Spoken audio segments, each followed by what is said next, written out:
Bismillahirrahmanirrahim. Assalamualaikum warahmatullahi wabarakatuh.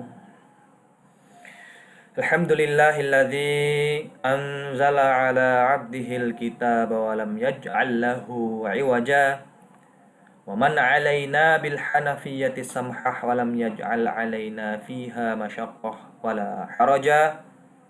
Asyhadu an la ilaha illallah wa asyhadu anna sayyidana Muhammadan abduhu wa rasuluh. Amma ba'd.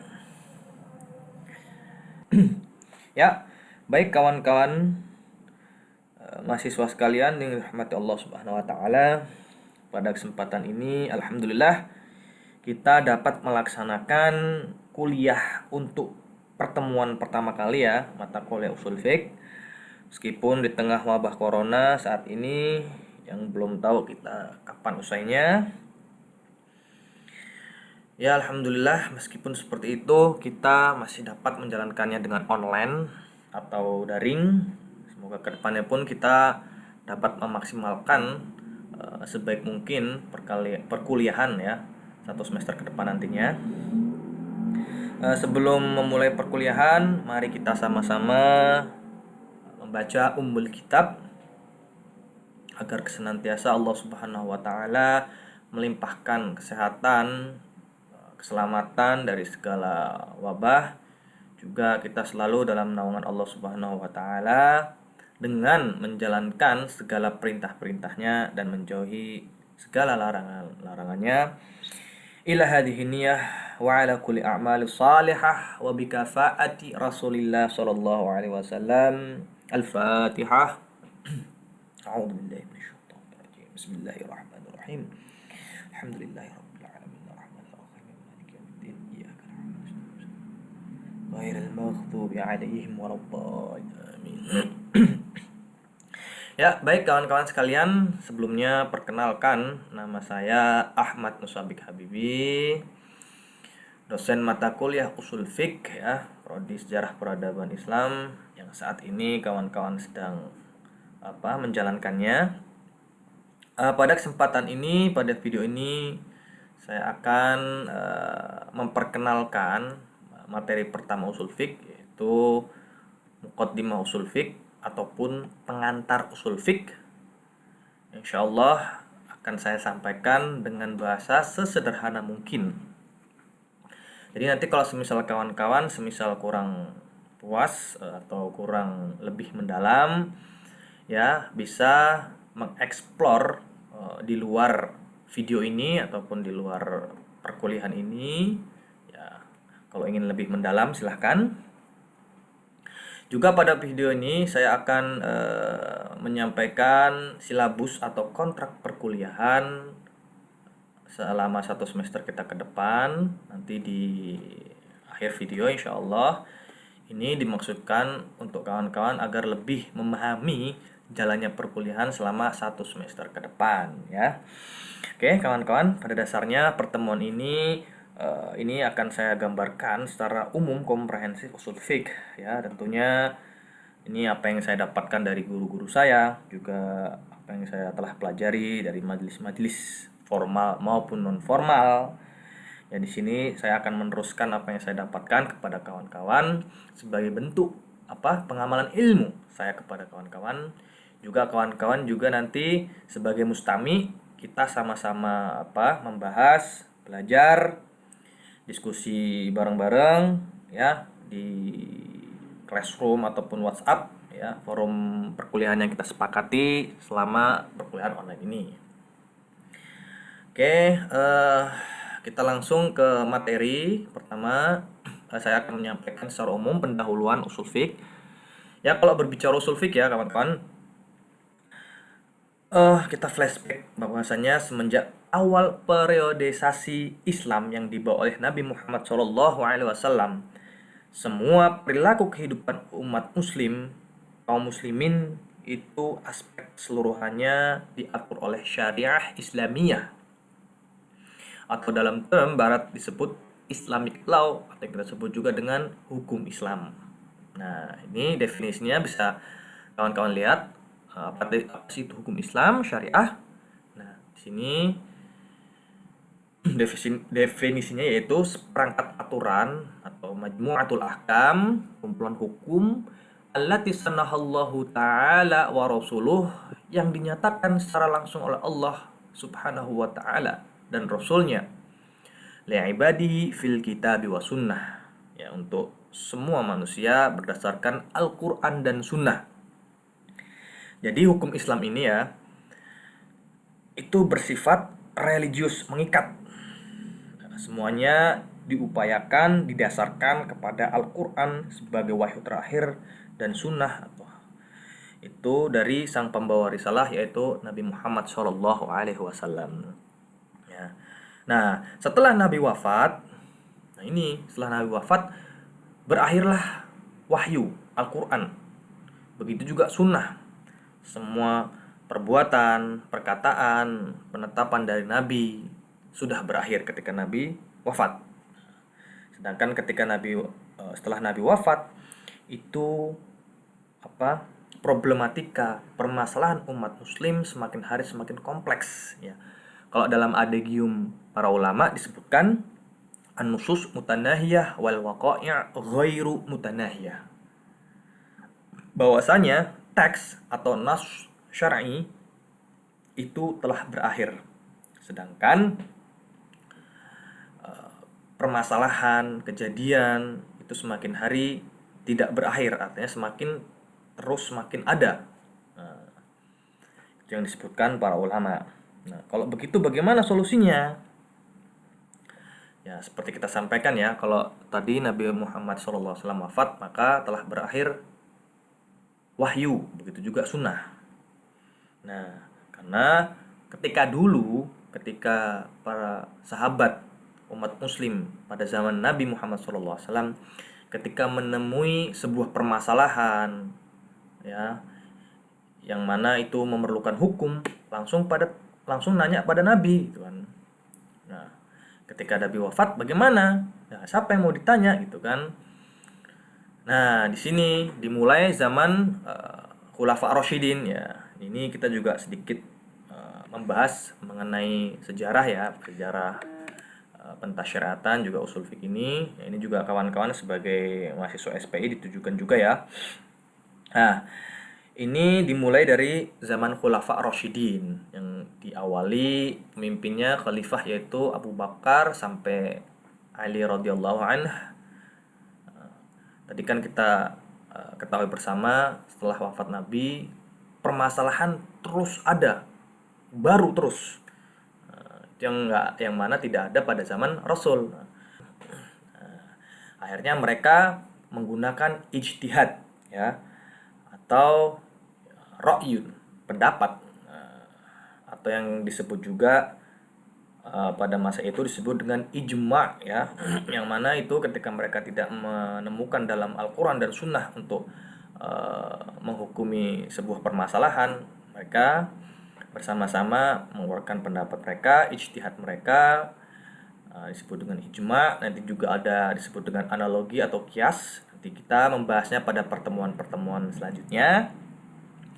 Juga ketika pada masa setelahnya, yaitu masa tabi'in, nah itu para tabi'in menggunakan ijtihad.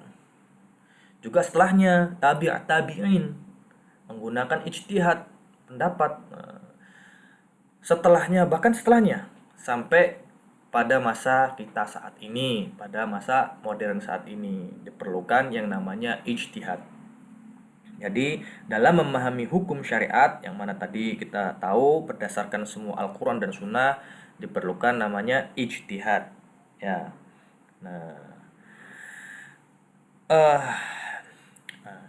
Lalu hasil pemikiran ijtihad tadi atau penjabaran terhadap sumber hukum Islam yang utama, yang paten syariah tadi, Al-Quran dan Sunnah, penjabaran atau hasil pemikirannya itu disebut dengan apa? Fikih.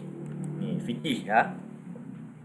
Adapun ijtihad atau cara untuk masuk ke fikih disebut dengan usul fiqh. Nanti kita jelaskan secara lebih rinci ya, apa itu fikih, apa itu usul fiqh. Nah, Seperti kita ketahui tadi, cara masuk ke fikih disebut dengan apa tadi? Usul fik ya, atau kita sebut dengan metode, cara. Nah, adapun usul fik ini baru ada yaitu dengan munculnya karya monumental Imam Syafi'i yang kita ketahui ya, yang sangat sekaliber gitu, apa namanya, monumental banget waktu itu, yaitu kitabnya yang bernama Ar-Risalah pada abad kedua Hijriah. Jadi sebenarnya usul fiqh itu baru paten menjadi ilmu itu pada abad kedua Hijriah dengan karyanya Imam Syafi'i Ar-Risalah waktu itu ya. Itu baru ada ketika berarti 200 tahun setelah Nabi wafat ya. Nah, itu sekelumit apa gambaran dari syariah, fikih dan unsur fikih ya. Insyaallah memahami kawan-kawan sekalian ya. Nah, lalu setelahnya, bagaimana sih kaitannya syariah, fikih dan usul fikih? Ya, sebelum kita mempelajari suatu ilmu, maka kita harus mengetahui dulu definisinya. Tadi sudah disampaikan definisi dari syariah ya, Al-Quran dan Sunnah artinya sudah paten. Nah, selanjutnya fikih. Nah, kita belum membedahnya nih. Ya, kita membedahnya dulu. Secara definisi fikih itu kalau arti secara bahasanya atau etimologi disebut al-fahmu. Fikih itu berarti faham. Nah, secara terminologi apa itu fikih? Yaitu ilmu tentang hukum syar'i, al-ilmu bil ahkam syar'iyyah, al-muktasab min adillatiha tafsiliyah. Ya, mengenai perbuatan manusia yang diperoleh dari dalil-dalil yang terperinci.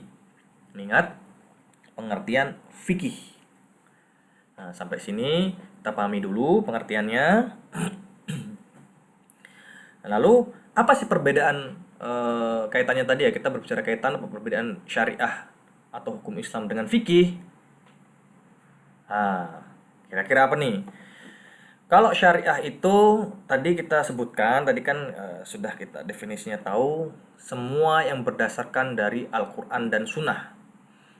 Syariat namanya. Artinya syariat itu paten untuk umat manusia pada segala zaman dan sampai akhir zaman nanti. Itu syariat, paten ya. Nah, berbeda dengan fikih. Kalau fikih itu karena tadi kita ketahui secara definisinya yaitu ilmu tentang hukum syariat ya. Untuk masuk hukum syariat tadi kita dapat memperolehnya dari dalil-dalil yang terperinci. Nah, di mana dalil terperinci ini kita dapatkan dari Al-Quran dan Sunnah.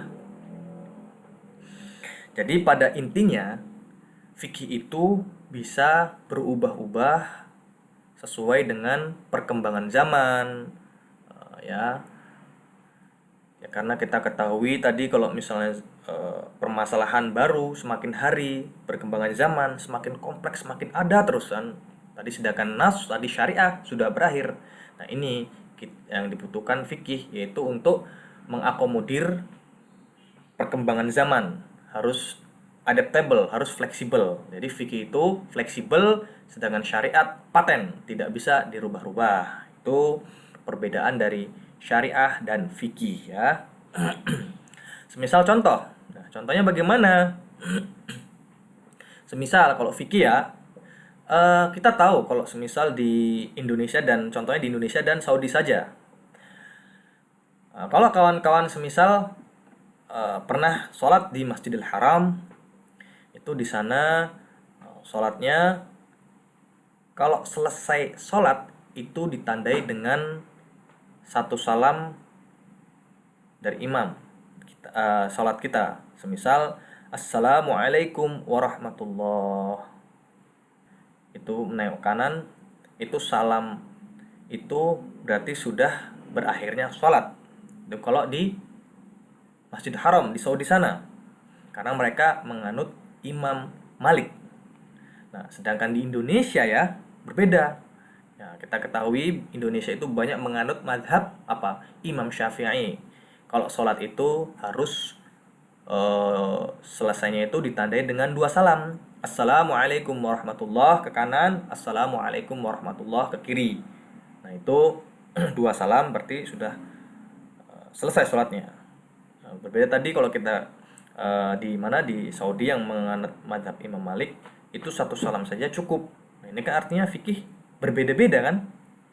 Padahal dulu pada zaman sahabat itu ketika Nabi menjadi imam dan sahabat menjadi makmum, padahal mereka sama-sama sholat menjadi makmum Nabi, kenapa beda-beda gitu kan? Nah, ini yang disebut dengan fikih, pemahaman tadi ya, seperti artinya secara etimologi, secara terminologinya ilmu tentang hukum syariat. Nah, itu perbedaan syariah dan fikih.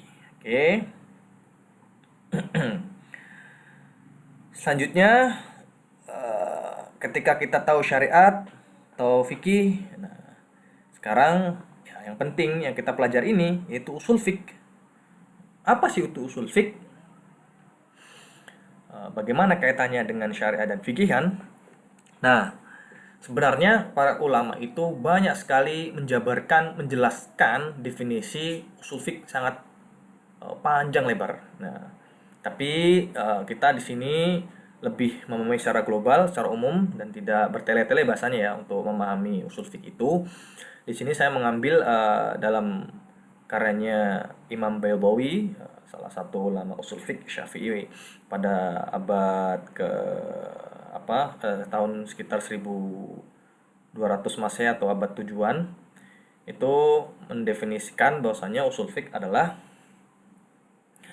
ma'rifatu dalail fiqh ijmalan, memahami dalil-dalil fikih secara global, atau kita artikan referensi penelitian, memahami referensi penelitian, wa kaifiyah al-istifadah minha, yaitu metodologi penggunaannya, metodologi penelitian, wa halil mustafid, serta kondisi orang yang menggunakan ijtihad ataupun syarat peneliti, orang yang menggunakan ijtihad tersebut.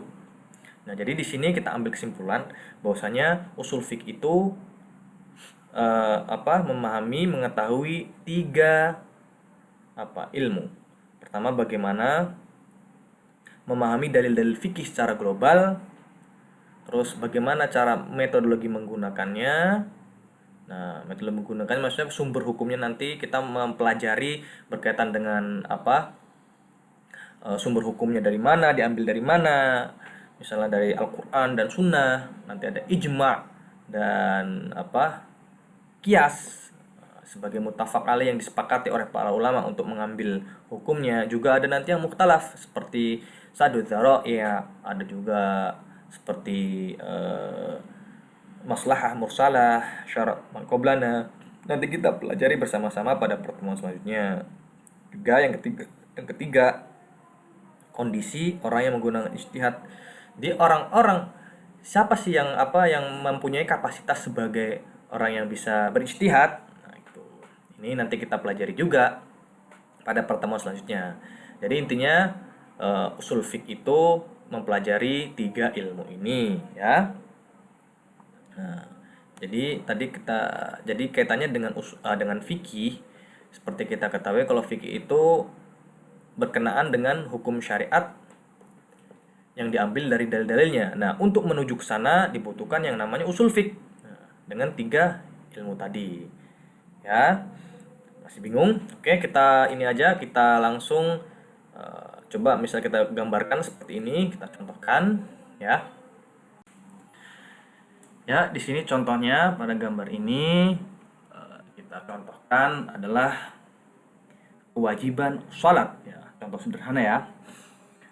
Kita melakukan setiap hari sholat 5 waktu dari semenjak akil balik yang laki-laki maupun perempuan. Nah, kok bisa kita melakukan sholat ya? Ya karena itu perintah, kewajiban gitu kan. Nah, ini nih.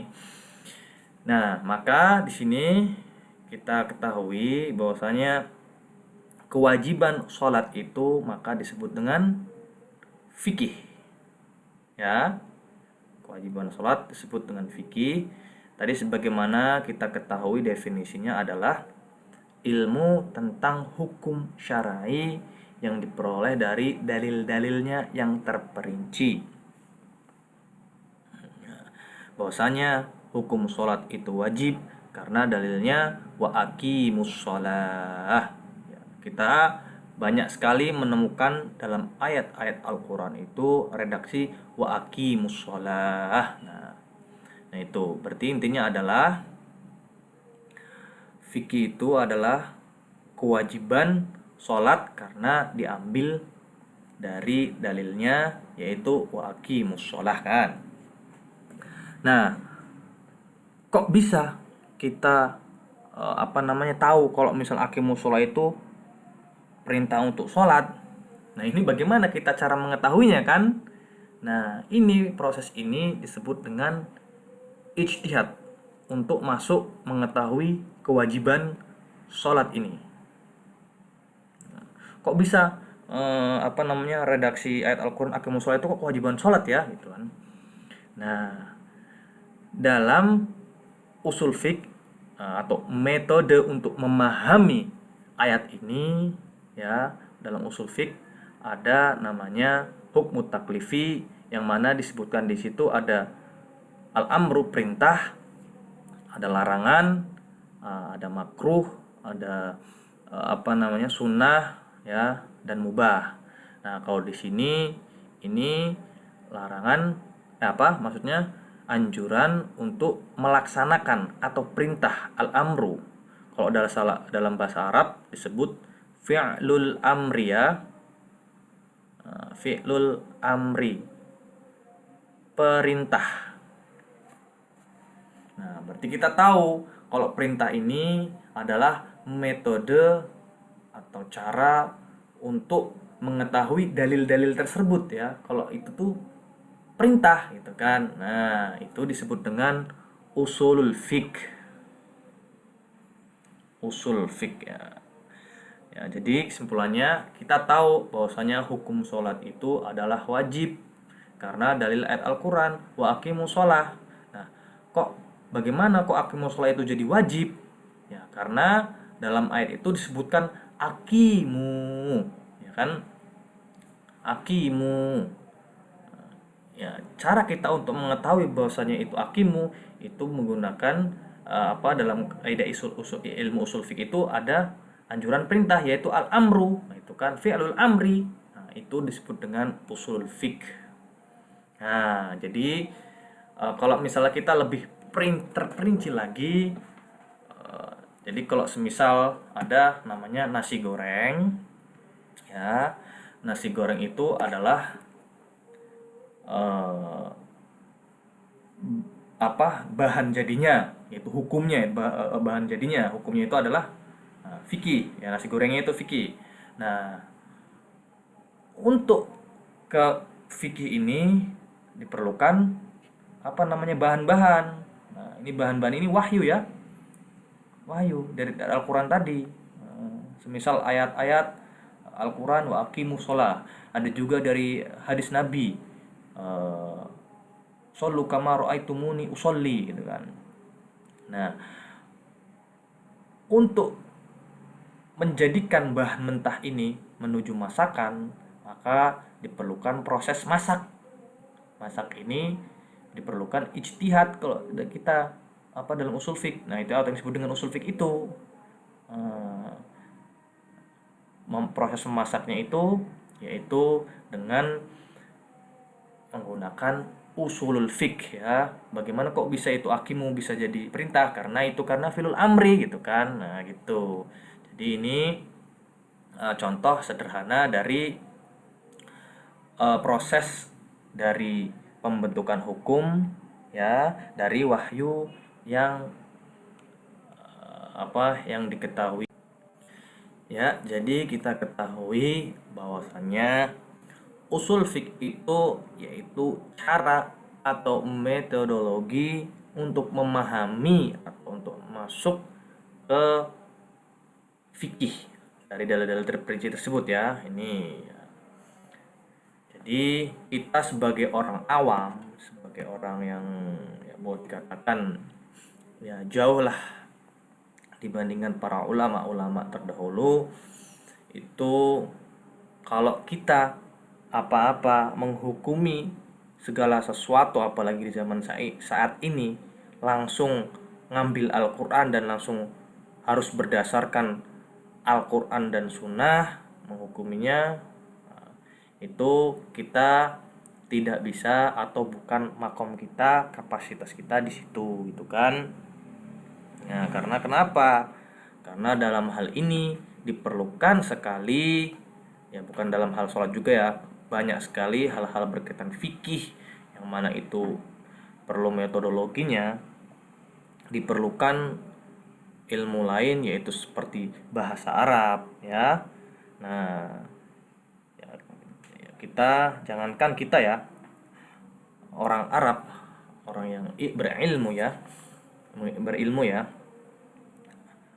yang sudah tahu bahasa Arab pun belum tentu sangat memahami Al-Quran dan Sunnah ya.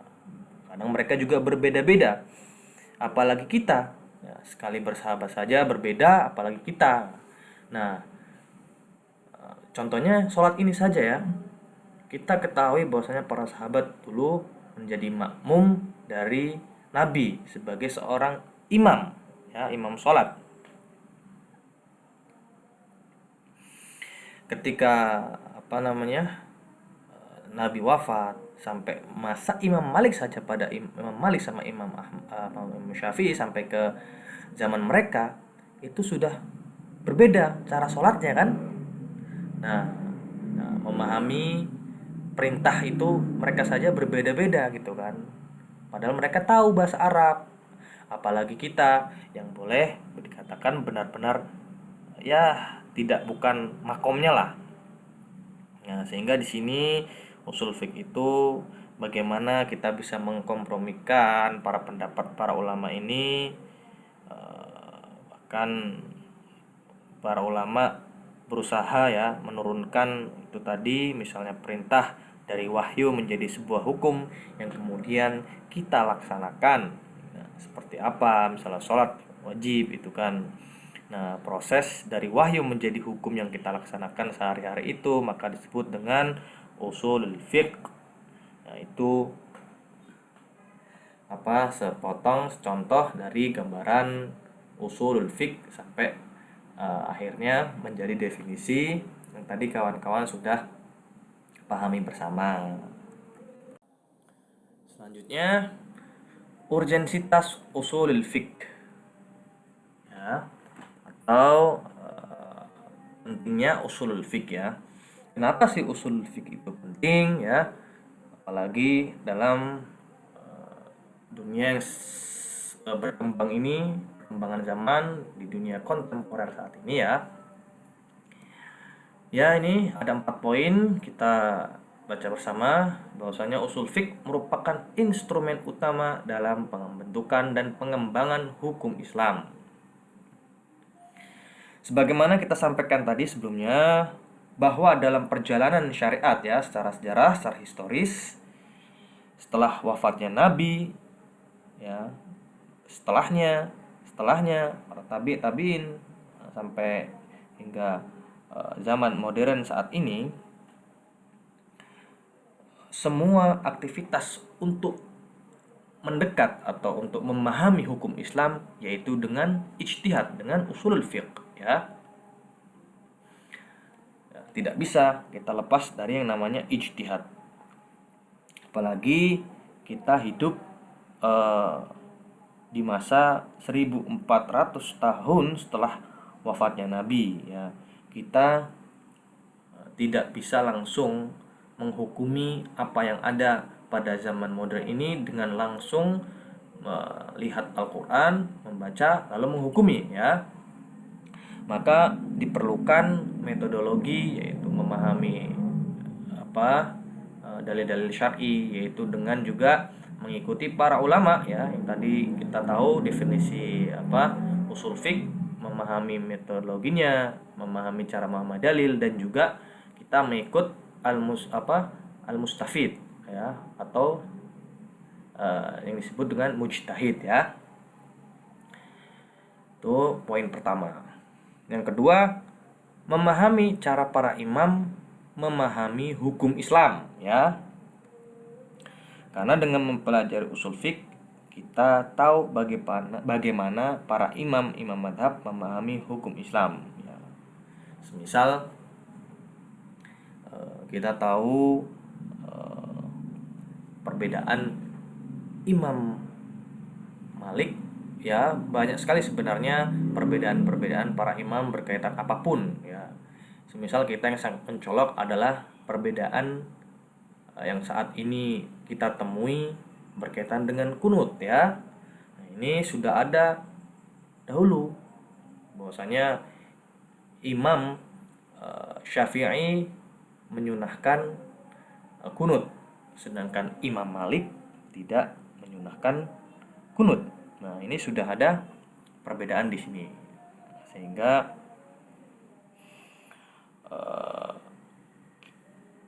kita tahu landasan-landasan mereka, kok bisa mereka menganjurkan ini sedangkan yang satunya tidak menganjurkan ini ya. Nah, itu kita tidak bisa langsung melihat segala sesuatu kepada Al-Quran, tapi kita perlu yang namanya wasilah ya, proses yang disebut dengan usulul fiqh ya. Lalu ketiga, memahami sebab munculnya perbedaan ya. Muncul mungkin di pertanyaan kita, kenapa sih bisa muncul madhab-madhab yang banyak gitu kan? Kalau kita itu ada 4 madhab itu kan, kenapa? Padahal Allah itu satu, Nabi Muhammad itu satu, Al-Quran satu.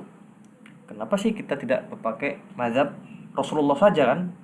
Tapi kok muncul perbedaan-perbedaan gitu kan ya. Kalau misalnya kita tahu ada 4 mazhab, Imam Malik, Imam Abu Hanifah, Imam Syafi'i, Imam Hambali. Nah, sekarang lagi yang di Indonesia lah, kita hidup di Indonesia, banyak sekali kalau boleh dikatakan ya, ormas-ormas seperti NU, Muhammadiyah, Persis dan lainnya gitu kan. Nah, dengan mempelajari usul fiqh ini juga ditujukan agar kita tahu bagaimana para ulama memahami hukum Islam ya, para imam mazhab ya. Juga zaman sekarang ini kenapa kok NU bisa berpendapat seperti itu, Muhammadiyah bisa berpendapat seperti itu kan. Nah, mereka pasti punya landasan masing-masing kan. Tapi di sini penekanannya bahwasanya bagaimana kita menyikapi perbedaan tersebut. Nah, mana yang benar? Wallahu a'lam bishawab. Tapi seminimal mungkin sebagai orang awam, setidaknya kita juga punya pandangan, terbuka pandangan kita untuk adanya perbedaan tersebut. Apa landasan mereka gitu kan? Jangan sampai kita fanatik buta terhadap satu golongan, akhirnya juga membenci golongan lain ya, walaupun yang berbeda dengan kita, sehingga bahkan kita menyalahkan, bahkan naudzubillah kita sampai mengkafirkan yang berbeda dengan kita, padahal walaupun yang berbeda dengan kita itu orang yang muslim, orang yang percaya pada Allah Subhanahu wa taala dan Muhammad sebagai utusan Allah gitu kan. Jangan sampai kita seperti itu. Nah, dan juga ini dicontohkan ya, Imam Syafi'i ketika itu sedang berziarah ya selama 7 hari ke makamnya Imam Abu Hanifah kan. Nah, selama di sana, selama sholat subuh ya, sama sekali tidak pakai kunut selama 7 hari tersebut gitu kan. Nah, ini untuk apa? Karena untuk menghormati Imam Abu Hanifah karena tidak memakai kunut. Nah, itu bisa kita petik, kita ambil pelajaran dari imam besar ya, sekaliber imam yang kita anut ya. Jangan sampai artinya kita fanatik terhadap golongan lain sehingga menyalahkan, bahkan mengkafirkan itu. Selanjutnya poin keempat. Ya, di sini poin keempat, membentuk dan mengembangkan kemampuan berpikir logis dan cara pandang dalam permasalahan fikih kontemporer. Ya, sebagaimana kita ketahui bahwasanya permasalahan-permasalahan baru setiap harinya, ya setiap masa, setiap zaman pasti berbeda dan pasti ada yang baru semakin kesini ya. Nah, maka dalam hal ini bahkan sejarah sebelumnya dalam hukum Islam adanya usul fiqh itu untuk menjawab segala problematika yang baru, problematika yang ada ya. Sekarang kita tahu ada namanya seperti ya transaksi jual beli online, ada ATM, transaksi ATM, Bitcoin, saham, narkotika dan lainnya. Nah, kalau kita misalnya buka langsung dalam Al-Quran, emangnya langsung ada? Ya tidak kan? Semisal dalam Al-Quran menyebutkan janganlah kamu menggunakan narkotika. Nah, itu kan tidak seperti itu kan? Maka dalam hal ini perlu jalan keluar atau solusi untuk memecahkan problematikanya. Yang tadi kita ketahui bahwasanya pada zaman Nabi bahkan dalam Al-Quran itu tidak disebutkan adanya narkotika. Nah, di sini maka diperlukan yang namanya analogi hukum ya, atau dalam usul fiqh disebut qiyas. Qiyas ini bagian dari metodologi atau usul fiqh yang mana nanti kita akan mempelajarinya di pertemuan-pertemuan selanjutnya. Nah, maka lagi-lagi usul fiqh itu penting dalam menjawab segala problematika perkembangan zaman ya. Lagi-lagi kembali ke awal, merupakan instrumen utama dalam pengembangan hukum Islam. Ya, selanjutnya tujuan perkuliahan. Mata kuliah usul fiqh sangat penting diberikan pada masyarakat sebagai bekal ketika terjun di masyarakat kelak. Karena mempelajari usul fiqh di samping secara teoritis mampu mengetahui bagaimana terbentuknya hukum Islam, juga dapat digunakan dalam memandang suatu permasalahan-permasalahan baru. Ini salah satu tujuan adanya perkuliahan usul fiqh ya. Seperti fenomena yang terjadi kita ya, corona ya, itu banyak para ulama sebelum ya kita ketahui ulama di Indonesia bahkan di dunia ada yang mengatakan bahwasanya ketika corona ini tetap harus sholat Jumat di masjid. Ada juga yang mengatakan tidak diharuskan sholat di masjid ya, di rumah saja boleh ya, karena untuk menghindari adanya penyebaran virus corona. Ulama yang mengatakan bahwasanya tidak wajib sholat di sholat Jumat di masjid, artinya boleh sholat di rumah, itu menggunakan kaidah darul mafasid qaddam ala jalbil masalih. Artinya menolak kerusakan itu lebih didahulukan daripada mengambil maslahah. Ya. Artinya memang sholat Jumat itu wajib di masjid ya. Tapi karena untuk menghindari kerusakan, maka didahulukan menghindari kerusakan itu, yaitu apa? Adanya penyebaran virus corona ya. Nah, yang itu pun yang mewajibkan sholat di sholat Jumat di masjid ya, mereka punya landasan masing-masing ya. Maka kita tidak boleh menyalahkan satu sama lain ya. Kita memandang bagaimana perbedaan itu punya alasan masing-masing ya. Berkaitan sholat Jumat atau tidak, ya semua benar karena punya alasan masing-masing ya. Perbedaan itu sunatullah dan bagaimana cara kita memandang perbedaan tersebut. Lalu kedua, mahasiswa mampu memahami dalil-dalil syar'i dan fungsi-fungsinya dalam pembentukan hukum Islam ya, dan jenis hukum syara' serta sumbernya ya. Yang akan kita pelajari pada pertemuan selanjutnya. Yang selanjutnya, mengetahui pengetahuan konseptual bagaimana menggali hukum syara' dan sumbernya. Yang kita ketahui muttafaq alaih seperti Al-Quran, hadis, ijma' dan ijma' sahabat, begitu juga Qiyas Syar'i dan lain sebagainya. Yang mukhtalaf fiha seperti sadu dhara'a, maslahah mursalah, syar'u man qablana dan lain sebagainya juga. Ya itu Nah, ini selanjutnya dalam satu semester ke depan 14 pertemuan ya, nanti diselingi dengan UTS dan UAS. Yang pertama yang tadi telah saya jelaskan sedikit berkaitan dengan muqaddimah usul fiqh, definisi, hubungan dengan fikih, serta tujuan mempelajarinya sudah saya jelaskan sedikit. Dan kawan-kawan semoga bisa lebih mengembangkan lagi bahkan ya. Yang kedua, sejarah perkembangan dan aliran dalam usul fiqh nanti pertemuan kedua. Ketiga, pengertian hakim, hukum, mahkum fih, wa mahkum alih. Keempat, sumber hukum Islam utama yaitu Al-Quran dan Sunnah.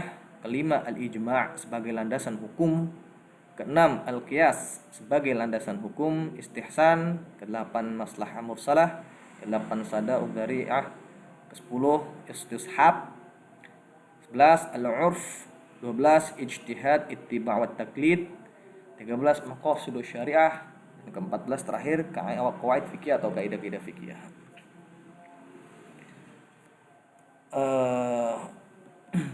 Ya, dari 14 ini semoga nanti kedepannya kita bisa mendiskusikan, bisa mempelajari lebih detail, rinci, mudah-mudahan walaupun dalam kondisi seperti ini ya belum bisa bertatap muka secara langsung, tapi setidaknya insya Allah melalui forum ini kita dapat memanfaatkan pembelajaran sebaik mungkin sehingga efektif dan efisien. Dan tentunya nanti ada beberapa tugas-tugas yang insya Allah akan dihadapkan kepada kalian. Ya karena kalau cuma materi yang saya berikan terus, materi-materi itu bersifat monolog saja. Ya, saya mengharapkan bahkan itu selayaknya dunia akademik adanya feedback gitu kan, tugas, resum. Dan semoga nanti ada diskusi atau kawan-kawan tugas nanti apa. Semoga kita bisa sama-sama lebih mendalam tahu berkaitan usul fiqh manfaatnya, tentu juga bukan hanya di berbangku perkuliahan ya. Oke. Itu referensi yang bisa kawan-kawan ambil referensinya. Itu ada banyak ya sebenarnya, nggak harus ini. Kitab-kitab kalau kawan-kawan dari pondok tahulah siapa Muhammad Abu Zahra, usul fiqh ilmu usul fiqh ya, Abdul Wahid Khalaf, Wahbah Zuhaili, itu yang usul fiqh Islami yang terkenal ya. Terus juga kalau misal dalam bentuk bahasa Inggris ada Toha Jabir Al-Alawani, Methodology in Islamic Jurisprudence, The Usul of Islamic Fiqh, atau juga ada Wail Bihalak, The History of Islamic Legal Theories, An Introduction to Sunni Usul Fiqh. Juga itu yang berbahasa Indonesia banyak, itu yang seperti kita tahu Bapak Amir Syarifuddin, buku usul fiqh, juga Bapak Satria Effendi Muhammad Zain, usul fiqh dan lain sebagainya. Nanti kawan-kawan bisa mengeksplor lebih jauh, tahu berkaitan dengan usul fiqh lebih mendalam ya. Oke. Selanjutnya kriteria penilaian. Dalam menentukan nilai akhir, maka perlu digunakan pembobot sebagai berikut. Nah, ini ada UTS 20%, UAS 30%, tugas 30%, kehadiran 20%. Kalau semisal kawan-kawan sudah mengikuti UAS, TS, juga menjalankan tugas, partisipasi tugas, ternyata kehadirannya kurang, bahkan tidak ada kehadiran, ya tetap saya kasih nilai, tapi nanti jangan salahkan kalau semisal ya dapatnya C atau D ya, karena bagi saya kehadiran itu sangat penting ya, karena itu sebagai proses pembentukan pembelajaran kita. Ya jangan sampai kita meremehkan pembelajaran kita ke depan, atau juga sebaliknya hadir terus tapi kok tugas nggak pernah dikerjakan, bahkan UTS sama UASnya kok nggak hadir zong. Ya nanti jangan komplain kalau misalnya di akhir nanti nilai keluarnya kurang memuaskan. Insyaallah kita belajar itu sama-sama ya, memahami. Saya sebagai mentor, kawan-kawan juga sebagai orang yang menimba ilmu, kita maksimalkan, saling memahami bersama. Baik, itu saja sementara yang bisa dapat saya sampaikan pada pertemuan ini. Semoga ke depan kita dapat melaksanakan perkuliahan untuk ilmu sebaik mungkin. Terlebih dalam proses pembelajaran ini, yang saat corona ini kita selalu terjaga dari segala wabak. Baik, itu saja yang bisa saya sampaikan. Allahumma anfa'na bima 'allamtana wa 'allimna ma yanfa'una. Mohon maaf jika ada kesalahan. Kita tutup sama-sama dengan kafaratul majlis. Subhanakallahumma wa bihamdika asyhadu an la ilaha illa anta astaghfiruka wa atubu ilaik. Akhir kalam, wallahu a'lam bishawab. Assalamualaikum warahmatullahi taala wabarakatuh.